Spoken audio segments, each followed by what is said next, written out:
আসসালামু আলাইকুম প্রিয় দেশবাসী, আশা করি সবাই ভালো আছেন। তো আমার দৃষ্টিতে আসলে কেউ ভালো নাই, কারণ আমরাও তো ভালো নাই। বিষয় হইলো যে ইনিশাব আসলো, আমরা মনে করলাম দেশটা ভালো চলবে, পরিবর্তন হবে, সৌন্দর্য হবে। তো উনি তো কিছু করতে পারতেছে না। দেশে শুধু হাজারি লাহাজারি, লাশ, মৃত্যু, খুন, মার্ডার, দর্শন, চুরি, ডাকাতি, জ্বালাও বড়। এছাড়া তো আমরা উনি কিছু উপহার দিতে পারলো না।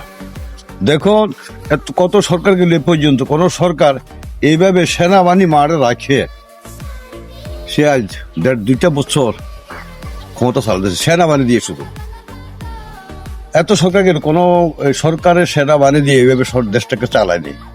তো উনি সেনাবাহিনী চালালে সুন্দর করে মাঠে, সারা দেশে, গ্রামে, মহল্লায়, পাড়া প্রতিবেশীতে, সব জায়গায়, এখানে সেখানে, গল্লিতে, আনাচে কোন আছে শুধু সেনাবাহিনী।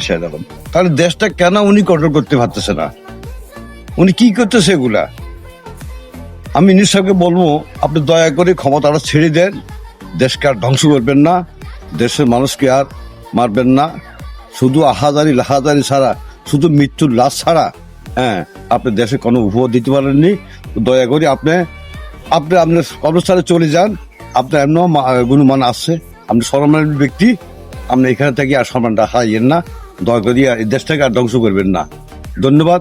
দেশবাসী সবাই ভিডিওটা শেয়ার করে দিবেন, সবাই যাতে দেখতে পারে। আসসালামু আলাইকুম।